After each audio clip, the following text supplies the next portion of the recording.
Hello friends, welcome to Sravani's world. ఈరోజు మనం మడత కాజాలు ఎలా ప్రిపేర్ చేసుకోవాలో చూద్దాం. సో ముందుగా ఇక్కడ మనకు కావాల్సింది మైదా పిండి 1 kg, salt 1/2 spoon, baking soda 1/2 spoon, సూజీ రవ్వ ఒక 2 స్పూన్స్. సో అన్నీ వేసి బాగా మిక్స్ చేసుకోవాలి. ఘీ ఒక 250 గ్రామ్స్ తీసుకొని వేడి చేసి స్లోగా నిదానంగా కొంచెం వేసుకొని పిండిలోకి బాగా కలిసేలాగా మిక్స్ చేసుకోవాలి. ఇప్పుడు వాటర్ తీసుకొని మనం పూరి పిండికి ఎలా కలుపుకుంటామో అలా కొద్దిగా యాడ్ చేసుకొని కలుపుకోవాలి. సో పిండిని ఎంత బాగా మనం కలుపుకుంటామో మనకు కాజాలు అంత బాగా వస్తాయి. సో ఫ్లోర్ కొద్దిగా క్లీన్ చేసుకొని పొడి పిండి చల్లుకొని నిదానంగా ఇక్కడ చూపిస్తున్నట్టు స్లోగా మనము ఈవెన్గా స్ప్రెడ్ చేసుకోవాలి.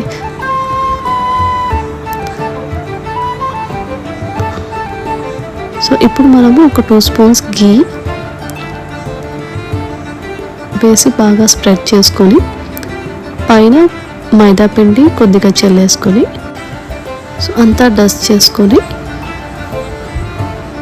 ఇక్కడ చూపిస్తున్న విధంగా స్లోగా రోల్ చేసుకోవాలి.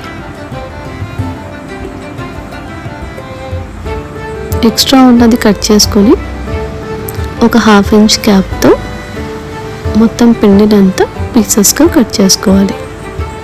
చేసి ఒక్కొక్కటి నిదానంగా తీసి పక్కన పెట్టుకొని ఇప్పుడు మనం ఇక్కడ చపాతీ కర్ర తీసుకొని నిదానంగా ఒకసారి ప్రెస్ చేస్తే చాలు. ఎక్కువ ప్రెస్ చేయడం వల్ల మీకు పొంగవు. సో ఒకసారి ప్రెస్ చేస్తే చాలు. ఇక్కడ చూపిస్తున్న విధంగా ఇలా అన్నీ చేసుకొని పక్కన పెట్టుకొని పాకానికి 1 kg మైదాకి 1 kg షుగర్ తీసుకుంటున్నాము. ఒక 1.5 గ్లాస్ వాటర్ యాడ్ చేసి షుగర్ బాగా మెల్ట్ అయ్యేదాకా హీట్ చేసుకోవాలి. లేత తీగ పాకం వచ్చాక ఇప్పుడు ఇంకా స్టవ్ ఆఫ్ చేసి పక్కన పెట్టుకోండి. ఆయిల్ హీట్ అయ్యింది. సో 1 by 1 మనము తిక్కుకున్న పిండిని ఒక్కొక్కటి యాడ్ చేసుకుంటూ లో ఫ్లేమ్లో డీప్ ఫ్రై చేసుకోవాలి. లైట్ గోల్డెన్ కలర్ వచ్చాక అన్నీ తీసి కొద్దిగా వేడిగా ఉన్నప్పుడే మనం పాకంలోకి యాడ్ చేసుకోవాలి. వేసాక ఒక 10 seconds అలా అంతా కలిపేసి పక్కకు తీసి పెట్టుకోవాలి. ఇలా అన్ని కాజాలు కొద్దిగా కలుపుకుంటూ ప్రిపేర్ చేసుకుంటే ఎంతో టేస్టీగా మడత కాజాలు రెడీ. మీరు కూడా ట్రై చేసి కామెంట్ సెక్షన్లో చెప్పండి. Thanks for watching.